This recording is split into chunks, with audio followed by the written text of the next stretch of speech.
Welcome to Net Front Presence. I'm Jeff Gordon of the Post-Dispatch, joined by our beat reporter Matthew DeFranks, and it's go time, Matthew, in the NHL. The NHL Draft is upon us. Free agency is upon us. So the Blues, not in the middle of a lot of things right now, but certainly there's going to be opportunity for Doug Armstrong in his final summer of being the hands-on, day-to-day general manager. So your take on where this team is, while a lot of activity is flying around, we're seeing trades ahead of the draft. We're seeing cap dumps, salary cap dumps. We're seeing some pretty significant trades, a lot of chatter about free agency. So where do you see the Blues right now? Yeah, I look at the Blues right now and I see a team that's just kind of patiently waiting for an opportunity. That's kind of what Doug Armstrong mentions on Monday when he spoke to reporters was, I think the general overarching tone or theme of his address to the reporters was that they liked the way the season ended. They want the growth to continue with their young players, and they're like more or less content, and we'll try to add to that versus content and try to undo everything. So that's kind of the vibe that I got from him. I mean, obviously, we know he is still a very aggressive general manager, so his patience is different than other teams' patience, right? Like if we think about the last two summers, just those alone, last year obviously it was a pretty quiet July 1. I mean, all they did was resign Kasperi Kapanen on what, July 2, I think. And then they got the Buchnevich extension done. And so like those were kind of small moves. And then boom, August comes, offer sheets, Holloway Broberg.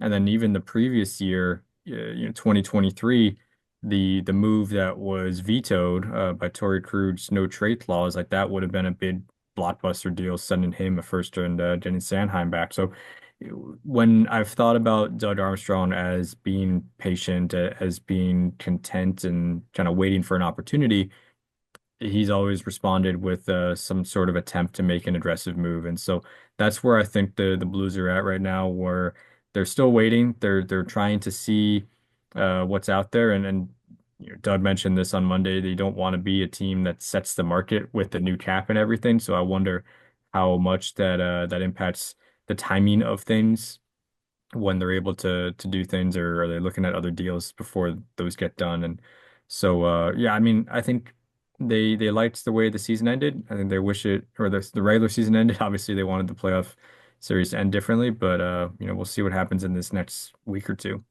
Now, it seems clear that they need to make at least one addition, and that would be to fortify themselves up front, middle six, preferably a center, to give them some time to develop, Dalibor Dvorsky, Otto Stenberg. These guys are going to be continuing their progress. They need to do something there because they really did put a lot on Braden Shen. They did, mixing and matching, trying to figure out their middle six.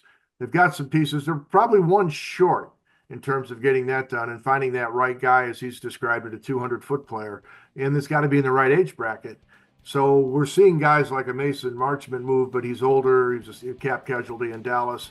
Didn't really fit the age group. Might have wedged into the thought process had he been younger. But I guess that sort of guy who can play, take minutes, fill role, play both ends of the ice, and fit the age group.